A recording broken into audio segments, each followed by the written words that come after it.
Hey guys, this is Stephen Howard, my dog Yucca. I wanted to talk about forgiveness today. Um, I've had problems with friends.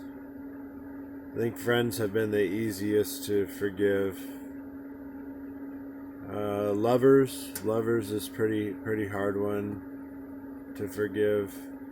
And I think the hardest one to forgive is family. So forgiveness for me is not forgetting what someone did to you, but forgiving them for doing it to you. To forgive one's actions, they call it being the bigger person. Well, I don't know if that's necessarily true, because I feel like the people that got over on me I feel like they were bigger than I was because they actually got over on me. But you have to realize that number one, you let yourself get got over on. That's a hard one to accept. Could be money, could be, you know, relationships are weird. You fall in love, people start helping you with stuff, and then they feel like you owe them, or you're supposed to be better in a relationship because they're helping you. It's an imbalance. It's codependency. um i'm a, I'm 48 years old, and I'm just realizing now that more than half of my relationships have been codependent. And I'm an empath, so I choose kind of flamboyant or narcissistic people, or those people find me attractive. I don't understand really, but back to forgiveness.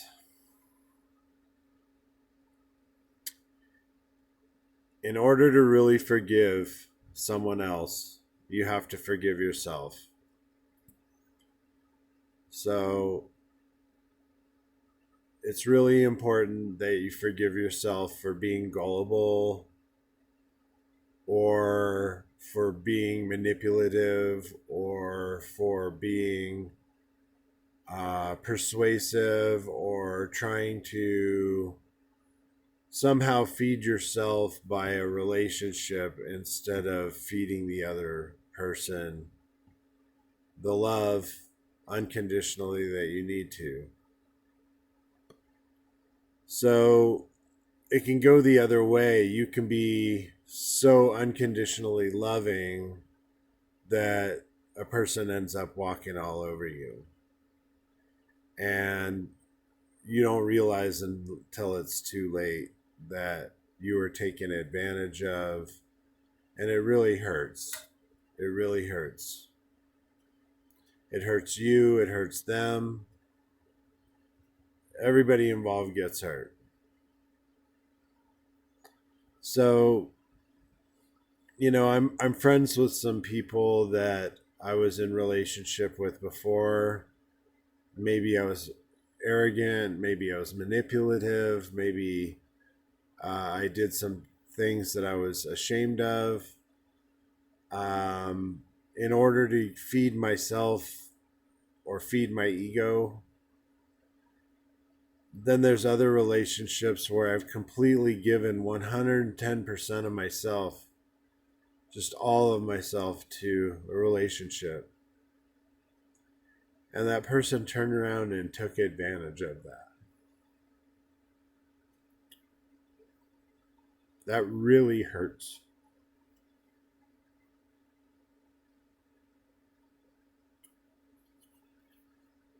So at that point,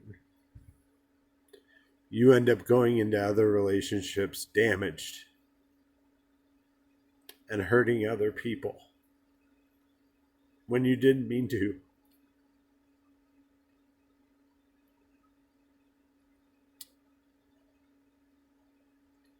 So the best thing you can do this holiday season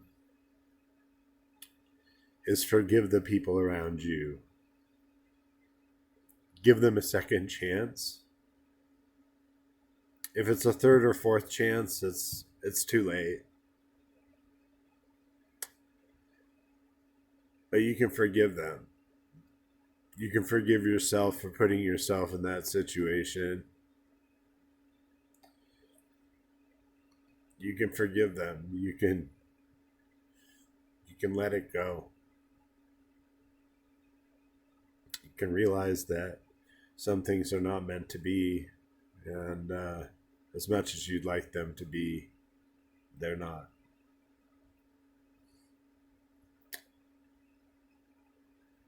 Once you forgive yourself, you find that there's some sort of completion in it.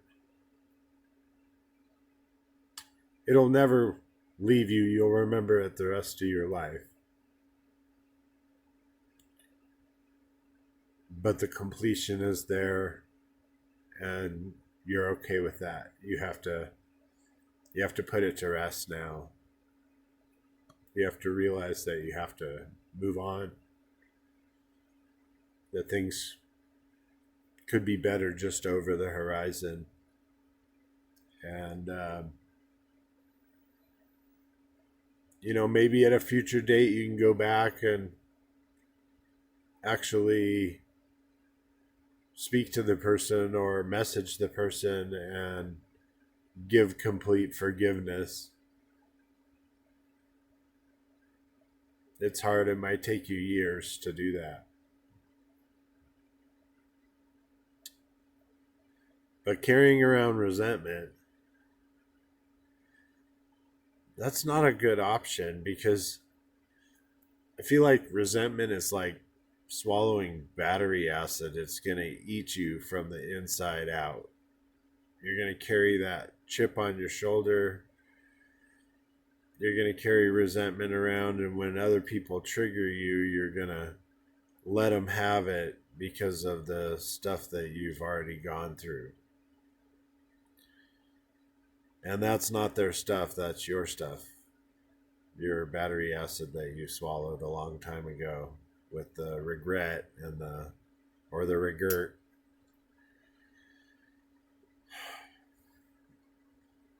The bottom line today is, we're all coming into a major holiday. We're all coming into an end of a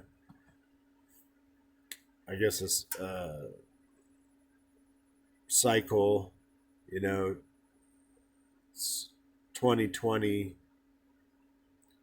I remember Y2K, everybody went crazy that computers were all going to shut down and it was going to be the end of the earth, and we had to all get prepared, and it was the start of the prepper syndrome with the baby boomers to be prepared for disaster.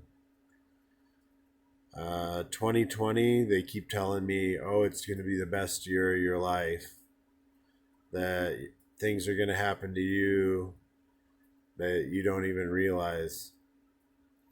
Well, unless you forgive and really release that stuff, it's not going to happen. You might wait until 2021. And then if you still haven't released that stuff, it might not happen again. Pretty soon the gate's closed and it's too late. And you're just kind of in your life. So I don't want that to happen to you guys. So the best thing you can do this holiday season is forgive. See, I had a falling out with my family. It was over money. It was over me being in a destitute position and always needing to reach out because I needed something. It's hard to live in a trailer in Montana on broke. It's hard to find a job in a small town. When you do find work, it could last 2 or 3 months, but then it shuts off right away. And you have really no savings because it's a hand to mouth job. I'm doing my best in the world and I'm really trying to stay positive. So I was having my nervous breakthrough. Probably see it in video number 1, pretty good. And maybe this one, video number 4. See, I lost a good friend. He died. And he was a boss and mentor and the guy you smoke out with and talk about your woman problems and all that kind of stuff. He gave me really good advice and things that I've taken with me along the way. But 2 weeks before he died, I thought I was with the love of my life. She seemed to be a millionaire. She lived in a beautiful house by the college in Missoula. She drove a Mercedes. She never had any problem whipping out a credit card or cash and paying for stuff, helping me with a cell phone bill here and there. Even gave me a key to her house. And we were madly in love. And the kind of love that's almost addictive. Like, I mean, just super passionate. Spending time together, multiple times a week and multiple times. And I thought she was like an angel. She was like, God sent, like the universe sent her. And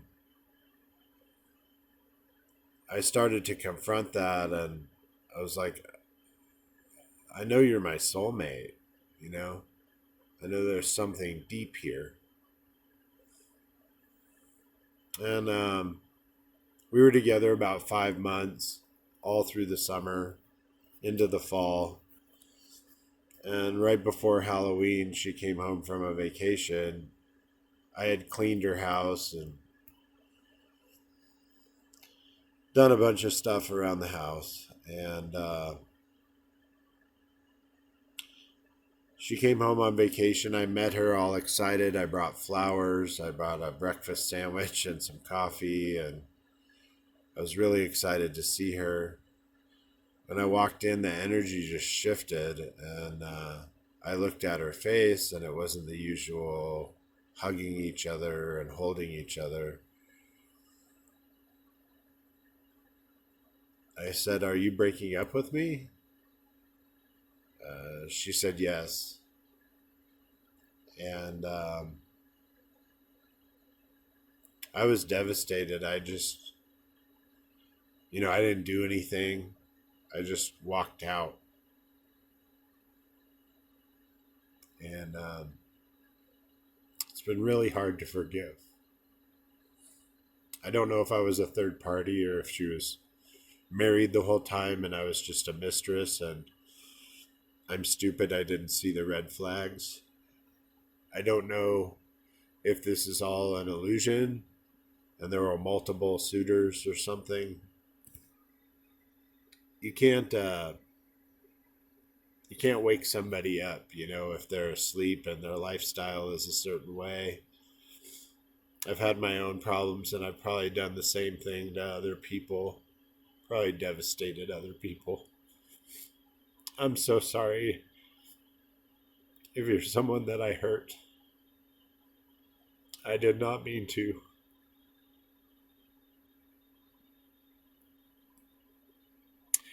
Anyway, it's a long time later now. And I called my dad and I told him about the work that I'm doing. I told him about that my friend dying, that I started to see that we may not have a lot of time left. Pardon me.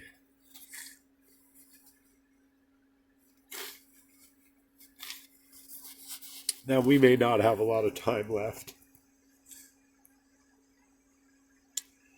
So, he's in his 70s and he's still a whippersnapper. He can still hand it to you. And he forgave me. I could hear it in his voice. He said, "Steve, you're the strongest person that I know. You've been through so much and you've just persevered and pushed on. No matter what the world hands you, you're always positive and sunny, helpful and considerate. You worry about other people, even if they don't worry about you. You're giving of yourself in ways that I don't see a lot in the world." So I've decided to forgive everybody this year. That no one deserves for me to resent them for what they did or how I feel they did me wrong. I hope everyone will forgive me and everyone else watching this video. That there will be so much forgiveness and love that comes through this holiday season that we all are just tripping out. That instead of having a superfluous holiday where gifts are given and people tear them open and then go eat a turkey or whatever, that it's more about deep conversations and heart-to-heart feelings for one another. That as the Yule log burns, people will be having makeup sex. That as things evolve into 2020, that we will all look at the bright side of things. That we will all be gloriously happy for one another, whether we're in their lives or not. That we will give thanks. For those that have passed on this year, we love you. We forgive you. You're now looking over us, and we're very happy about that. We're glad you're in a better place. My buddy lost his mom the other day, so I know he's going through a hard time. Anyway, these tears will dry as soon as I forgive. Eat this cookie, and you'll be right as rain. Have a good holiday, everybody. I love you.